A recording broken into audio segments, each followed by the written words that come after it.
Last time we talked about the steps of creation, and we mentioned that the existence of the sperm actually cannot happen without a creator. As we mentioned, the sperm, this is a figure of the sperm and the ovum. As we mentioned, the sperm is formed of a head, a body, and a tail, and the tail is used to let the sperm reach this ovum. The head, at the tip of the head, there are enzymes which is going to open a space in the ovum, and the head will go in and it will be cooked. Once it is in, the membrane will be a shield, preventing any other sperm to go in. And the head has got the nucleus, which will combine with the nucleus of the sperm and produce the first cell, which will produce the new creature. Well, the Creator mentioned also some other facts in other chapters. In Surah At-Tariq, 86 verses 5 to 7, he mentioned that a gushing fluid will come between the lower backbone and الترائب. ماء دافق بين الصلب والترائب. الترائب has been translated with one meaning, the ribs. And again, one of the websites said to me, how come that the fluid, the semen, will come between the lower backbone and the ribs? The Arabic word at-taraib can mean two similar things facing each other. So it can be an adjective to the ribs, adjective to the eyes, adjective to the legs. And because the men at that time do not know the anatomy of the pelvis of the male, he has not mentioned the exact bones of the pelvis, but said an Arabic word which will point to them. At-taraib can point to the two pubis bones at the front of the pelvis, and at the back is the sacrum, the lower part of the backbone, and between them is the prostate, where the fluid will come gushing out. So here again, you might find some translation of the Quran saying between the backbone and the ribs, which is not indicating the right position. Another verse in Surah An-Najm 53, verses 45 and 46, the Creator mentioned another miracle. وأنه خلق الزوجين الذكر والأنثى من نطفة إذا تمنى. And he created the pair of male and female from an emitted drop. And recently, it has been found that the sperms are actually the main cause for producing either a male or a female, as we mentioned, either with an X chromosome or a Y chromosome. So this verse in the 7th century saying that actually production of the male or the female is actually the duty of the sperms. Even Prophet Muhammad has been asked by some Jews saying that we are going to ask him a question which will only be answered by a prophet. And they asked him, how can a lady produce a male or a female? Prophet Muhammad, peace upon him, he said he didn't know the answer, but Jibreel, the angel, came and told him. And he told them, if the water of the man superseded the females, then it will produce a male. And if the water of the female superseded the female water, then they will produce a female, and this can be taken in Arabic as a metaphor. If a Y sperm fertilize the ovum, the production will be a male. If the X sperm fertilize the ovum, it will be a girl. So, if we look at this challenge, أفرأيتم ما تمنون أأنتم تخلقونه أم نحن الخالقون?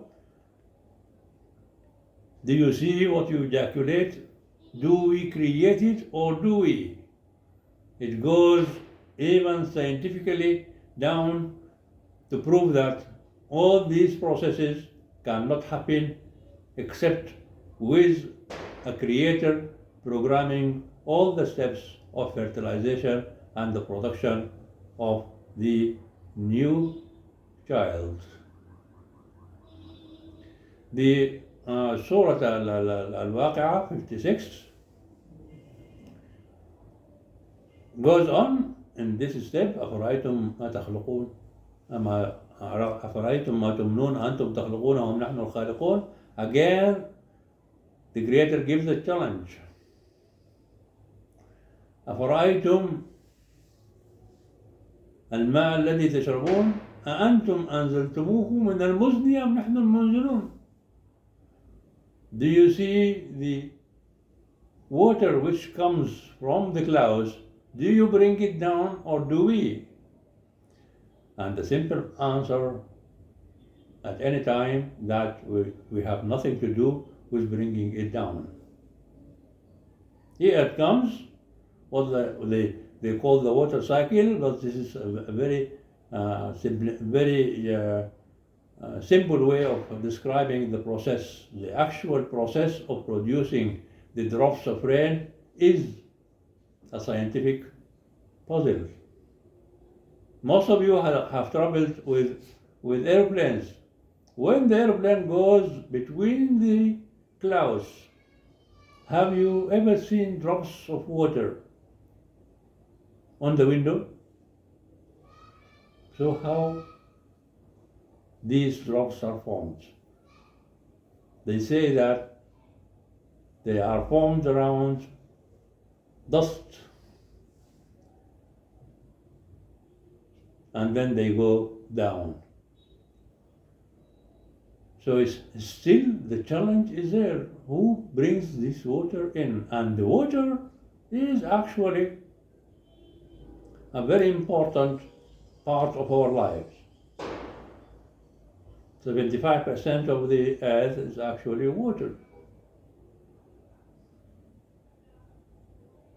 The body weight of the adult male, 60% is water.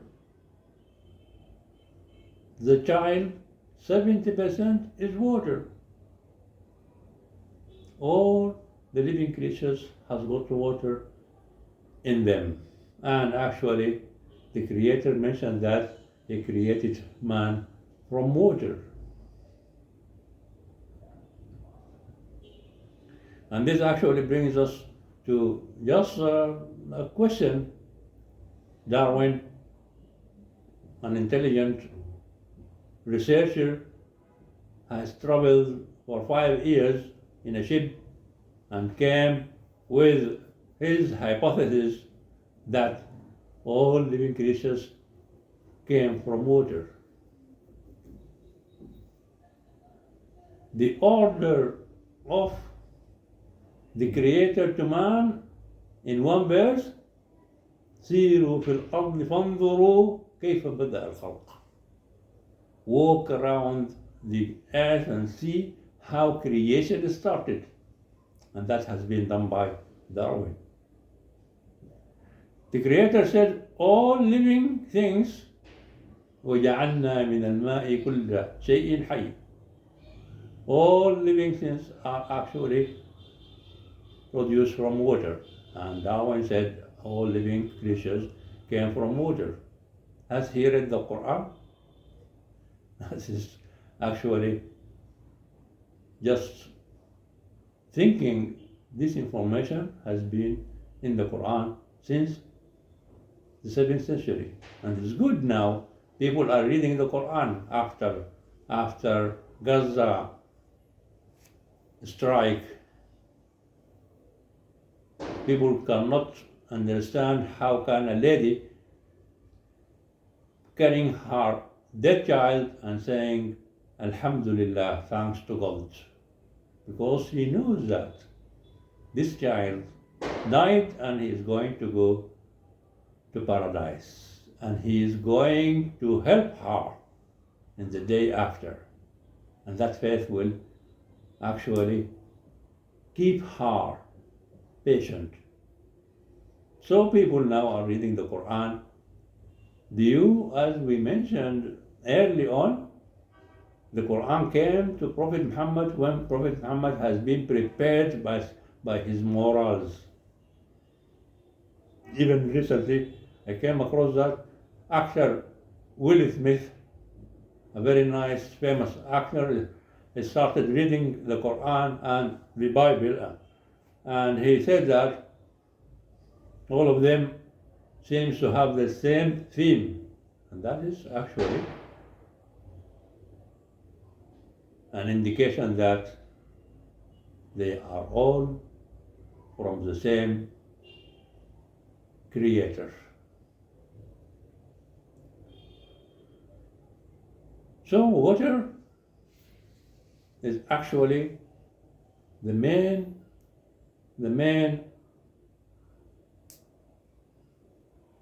we want to go everywhere in animal kingdom, then we'll find water in them.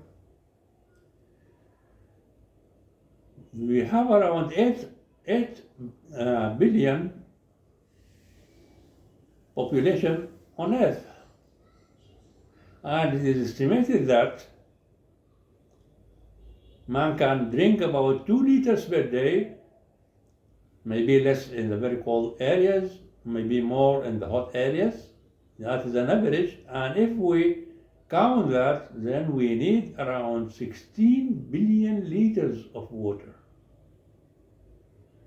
Definitely, if we continued drinking this amount of the water from the rivers, it will soon end. Here comes the programmer. They counted the amount of water which is brought down by the rains, and they found it to be a quadrillion. That is 10 to power 15. That is a million billion liters per day, which will be enough for man, for plants, for animals, for extra activities using water. So many activities during the day we use water, so it will be enough for all that. So this is a challenge. أفرأيتم الماء الذي تشربون أنتم أنزلتموه من المزن أم نحن المنزلون? Have you seen the water which you drink? Did you bring it down from the clouds, or did we? He put another challenge. أفرأيتم ما تحرثون أأنتم تزرعونه أم نحن الزارعون? The plants on earth has got so many types, but when we cultivate the beans, we just put them on earth and put some dust over them, and then we give them water, and then it comes out. Who did that? How can the roots of the tree grow downwards while the stem grows upwards? Scientists said that the cells producing the roots has got some granules which is actually by gravity pointed down to earth. The trees on the earth are very important because they produce the oxygen which we consume it, and the animals consume it. Every minute we consume about 250 mil of oxygen, and they said that a man can need seven trees to supply him with this oxygen.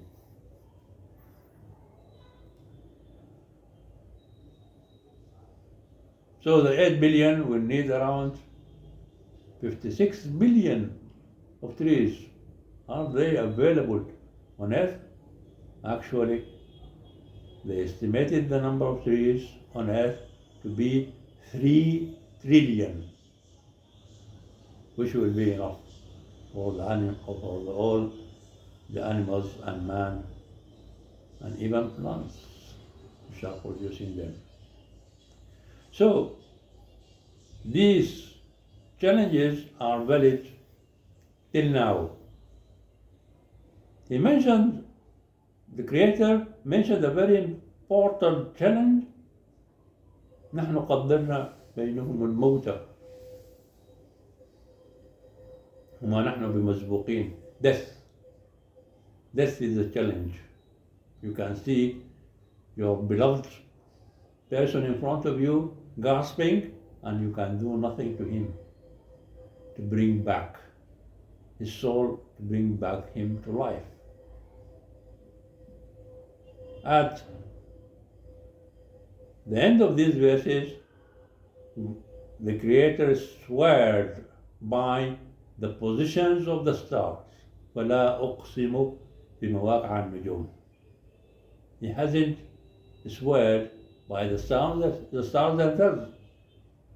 He actually swore by the positions of the stars, because some stars has vanished because their light will take a long time to reach us. When it reaches us, the star might have vanished. So he is worried by the position of the stars, and that produces another challenge. Actually, I stopped when Prophet Muhammad came to him, one of the honorable persons of his tribe, to try to convince him to stop what he is doing. Utbah ibn Rabi'ah. And Prophet Muhammad told him, just listen. And he read to him Surah Fussilat. I asked, why has he chosen this surah? And he has chosen it because the verse 53 is even for us.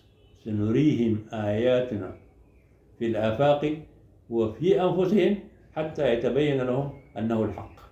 We are going to show them the signs in the far areas and in themselves, so as to know that it is the truth.